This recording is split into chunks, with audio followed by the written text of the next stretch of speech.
ये है कि मैं कैसे कह सकता हूँ कि वो गलत है या सही है। तो मैं इस तरीके से कह सकता हूँ कि भाई जो वो फैक्ट्स दिखाते हैं या जो वो भगवत गीता दिखाते हैं वो अपने हिसाब से अपने पैसों से प्रिंट करवाते हैं, उसके बाद उसको अपने हिसाब से बनाया जाता है उस भगवत गीता को, और फिर उसके श्लोकों के साथ छेड़छाड़ की जाती है। और अगर उसका बताया वो एक श्लोक था का जी इसके अनुवादक है, आप देखिए वाले का और न सदा जागने वाले का ही सिद्ध होता है। अर्थात इसमें जो योग है वो भक्ति के बारे में बताया है, परमात्मा से जो प्राप्ति की भक्ति विधि होती है उसको योग कहते हैं। तो कह रहे वो सफल नहीं होता। तो देखो व्रत करने से भक्ति सफल नहीं होती, ये तो गीता जी में भगवान। अभी सर्च करूँ गूगल पे तो उसका मतलब कुछ और निकलेगा, मतलब हमारे एक्चुअल धर्म स्क्रिप्चर्स में बताया गया है। अब ये बंदा बात करता है अध्याय नंबर श्लोक नंबर 16 की।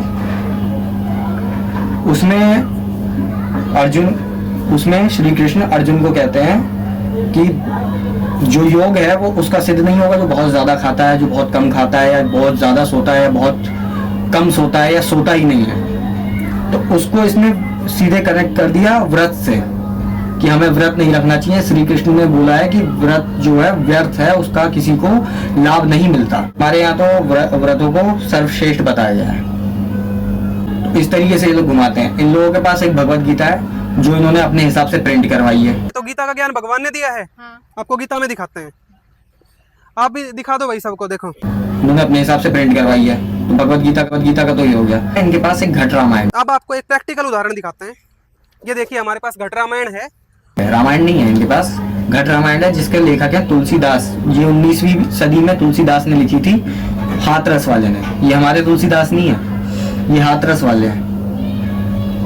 तो ये कहना कि भाई इन्होंने बिल्कुल सही रामायण लिखी है, वो तो ये बात है ना कि रामायण के जितने वर्जन है, जितना बेकार वर्जन तुम्हें मिल सके रामायण को बदनाम करने के लिए, उतना बेकार आप ले लो। अगर मुझे किसी चीज की बुराई करनी है तो मैं ऐसी चीज चुनूंगा ना जिसका काफी बार कन्वर्जन हुआ हो, मतलब काफी बार अलग अलग तरीके से लिखी हो। तो मैं ऐसी एक किताब उठाऊंगा जिसमें रामायण के बारे में या किसी कहानी के बारे में बुरे से बुरा लिखा गया हो। तो इन लोगों ने वही किया। इन लोगों ने रामायण नहीं उठाई, इन लोगों ने घट रामायण उठाई। जय जय ब्रह्मा जी कह रहे हैं, कृष्ण जी को ठाकुर जी भी कहते हैं कि कृष्ण जी की पूजा करो, चरणामृत व्रत साधो सोई से। इन्होंने भगवत गीता नहीं उठाई, इन्होंने भगवत गीता प्रिंट करवाई अपने हिसाब से पैसे देकर। और इनके जो संत हैं,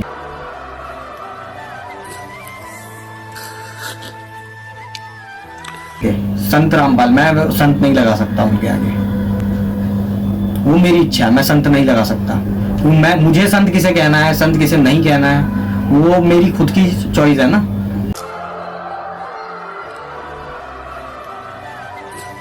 ये तो फ्रीडम ऑफ स्पीच के नाम पे ये लोग जब इतना कुछ कर सकते हैं तो मैं तो भाई ये कर सकता हूँ। राधा जी और कृष्ण जी का जो रिश्ता है मामी और भांजे का, वो सिद्ध करते हुए ब्रह्मवैवर्त पुराण से हमने वीडियो बनाया। उनका असली नाम है रामपाल सिंह जटैफ। मन शीस ईस अपने पैतन, मन शीस ईस अपने पहले मचोट चढ़ावे, जब कोई राम भगत गत पावे हो जी। ये ओरिजिनल नाम है उनका। इन्होंने डिबेट करवाई थी दुर्गा माँ के भक्तों से, राइट? कैसे हुई? हाँ, मैं बताती हूँ माता की उत्पत्ति कैसे हुई है। एक महिषासुर नाम का राक्षस था। ये पूजा करी नहीं है, क्या पता? हाँ, बिल्कुल नहीं करी है इन्होंने। दुर्गा माता के पास शक्ति उत्पन्न। कौन से भक्तों से डिबेट करवाई थी? वो जो 500-500 रुपए में बाहर मिल जाते हैं, ऐसे लोगों से डिबेट करवाई। क्योंकि अगर तुम अभी जाके उस डिबेट को देखोगे ना, जैसे कि मैंने पहले कहा कि इन लोगों के 15 से 35 के आसपास, 40 के आसपास इन लोगों के जो है यूट्यूब चैनल है जिन्हें फंड किया जाता है ये सब बोलने के लिए, जिन्हें पैसा दिया जाता है ये सब बोलने के लिए। और अभी आप उस डिबेट को जाके देख लो, जब आप उस डिबेट को देखोगे उसमें साफ मायने में लोगों ने इस तरीके की एक्टिंग की है कि भाई हमें खुद को गलत ही दिखाना है। अरे नहीं, माता दुर्गा का तो कोई पति ही नहीं है। वो श्रृंगार किसके लिए करेगी? वो एक खुद कुमारी कन्या है। हमें सही नहीं दिखाना खुद को, हमें गलत दिखाना है। कैसे ना कैसे, ऐसे ना वैसे हिंदुज्म को गलत दिखाएं, दुर्गा माँ को गलत दिखाएं। क्योंकि नवरात्रे चल गए, दुर्गा माँ के खिलाफ भौंकने वाले कुत्ते बहुत हैं, अब वो भौंकेंगे। क्योंकि उन्हें भोगने के पैसे मिल रहे हैं। एक को तोड़ोगे तभी तो दूसरे को जोड़ोगे, जब तक एक टूटेगा नहीं तब तक दूसरा जुड़ेगा नहीं। अब बात करें दुर्गा माँ के पति के बारे में, यहाँ बात हो रही थी, डिस्कशन हो रहा था दुर्गा माँ के पति के बारे में कि दुर्गा माँ का पति है कौन। तो वहां पे जो दूसरी भीड़ बैठी हुई है वो अलग अलग तरीके से जवाब दे रही है। नहीं, हमें कंफर्म तो नहीं है, लेकिन हाँ शिव जी की फोटो है भाई, शिव जी का वॉलपेपर है, शिव जी होंगे। हाँ, शिव जी की फोटो दिखाई जाती है, इसका मतलब शिव जी उनके पति है, जैसे कि मेरे वॉलपेपर पे भी लगा हुआ है। ये कैसे भक्त हैं जिन्हें दुर्गा माँ के बारे में नॉलेज नहीं है? मतलब अगर इन्होंने सच्चे लोगों को बिठाया होता, सच में जो दुर्गा माँ को जानते हैं, जो दुर्गा माँ को पूछते हैं, कोई अज्ञानतावश तो नहीं कर रहा होगा। और शिव जी को ये क्यों कहते हैं कि भाई शिव जी उनके पति हैं? उसमें ये है, सारी देवियां कहती हैं सारी देवियां एक हैं, लक्ष्मी भी एक है, पार्वती भी एक है, दुर्गा भी एक है, चंडी भी एक है, काली भी एक है। तो इस हिसाब से, इस नाते कि भाई उनका एक, वो पार्वती जी का एक अंश है, तो उस तरीके से, उस ढंग से ये लोग शिव जी को दुर्गा माँ का पति कह देते हैं। एंटी हिंदू किताब इसलिए भी है क्योंकि उसमें तोड़ मरोड़ के अपने हिसाब से कोई बंदा नहीं लिखता कि भाई मैं कहीं पे कहानियां लिखूंगा तो मेरी कहानी में ये हीरो होना चाहिए, वो विलन होना चाहिए। मतलब ऐसे उसमें काल नेवी के बारे में बताया, मतलब कोई काल करके कुछ है, मैंने बहुत साल पहले पढ़ी थी जब ये चली थी। मतलब जैसे ऐसे रास्ते पे लोग खड़े थे, 20-20 रुपए में बेच रहे थे उसे। किसकी है ये संत रामपाल जी महाराज। ये वही है जो जेल में है? हाँ जी वही है। वही है जो क्या नाम है इनके 2-2 अड्डे बरवाला में और वहाँ उखाड़ दिए? हाँ वही है। वही है जो ये कहते हैं कि उड़ के मैं भक्तों के बीमारियां ठीक कर देता हूँ, उड़ के मैं जाता हूँ तार से, बिजली के तार से छुड़वा देता हूँ। अरे हो रही है ठीक बीमारियां, हो सकती है। हाँ, हमारे खुद के घर में सब ठीक है। कभी कोई बीमार नहीं होगा? हुए थे। इनके खुद के तो बाल सफेद हो गए हैं। इनके खुद के तो बाल सफेद हो गए हैं। अरे बाल ये बूढ़े हो गए। देखो इनके थोड़े दिनों पहले अखबार में आई थी, मेरे कान में दर्द है, मुझे डॉक्टर से अपॉइंटमेंट दिलवा दो। ऐसा कुछ नहीं है। हिसार जेल में मेरे पास कटिंग है दैनिक जागरण की ये वाली। देखो अखबार भी झूठे हैं, आप ही सच्चे हो बस। चलो ठीक है। ठीक है। अभी बबीता को जानते हो? बबीता? हाँ हाँ सुना है मैंने। सुना है? कौन है बबीता?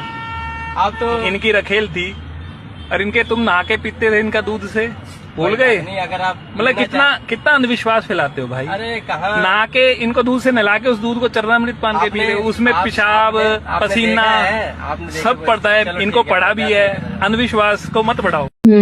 तो मैंने ली तो, और मैंने पढ़ी तो, मतलब बिल्कुल ही एक अलग कोई धर्म होता है, मतलब धर्म का तो नाम ही नहीं है। मतलब जितने भी धर्म है भाई सबको मिक्स करके ऐसा मान लो कि किसी की ऐसी एक थॉट है कि भाई ये जो जितने धर्म चल रहे हैं मैं उन्हें मिक्स करके एक अच्छा धर्म बना सकता हूँ। 25 सूरत फुरकानी 25, यह है सूरत फुरकानी 25।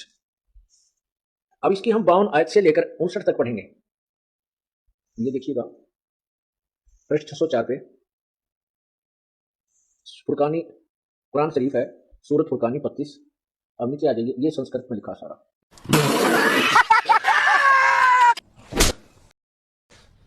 अब तो सच बोल दे। अब नीचे आ जाइए, ये संस्कृत में लिखा सारा। उन धर्म की कमियां निकाल के तो भाई सब चीजों को मिला के एक दो भविष्यवाणी करेक्ट करके कि भाई संत रामपाल का जन्म उधर हुआ था, इधर हुआ था, ऐसे इन लोगों ने मिक्स करके एक खिचड़ी सी बनाई है जिसमें कि ऐसा लगे कि वो जो संत रामपाल है वो एक महापुरुष है और वो जीता जागता भगवान है।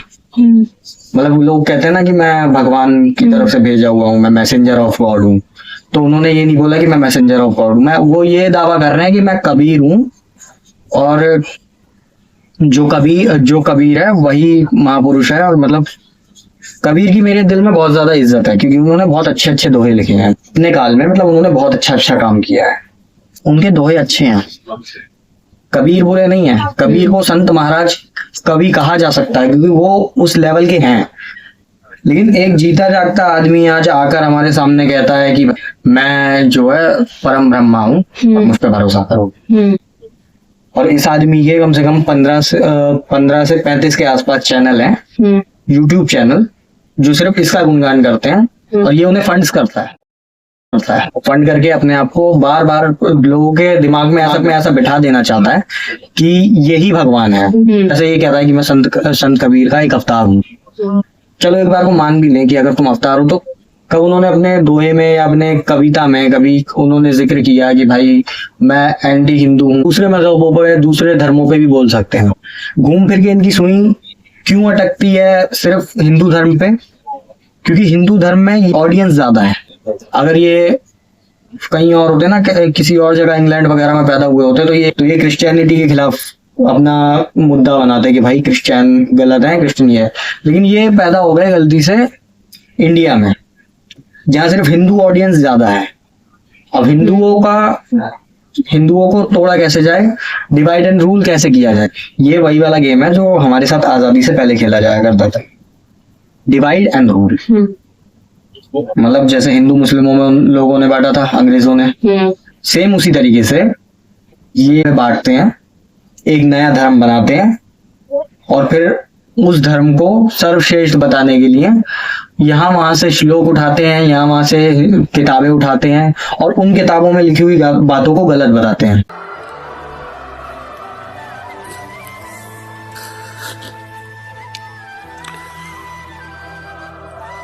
अब एक तरफ बंदा डिवाइड हो गया, अब रूल किसका? जिसने उसे डिवाइड किया, रूल उसका। तो ये तो हो गई ज्ञान गंगा की बात कि ज्ञान गंगा किस हिसाब एंटी हिंदू किताब है।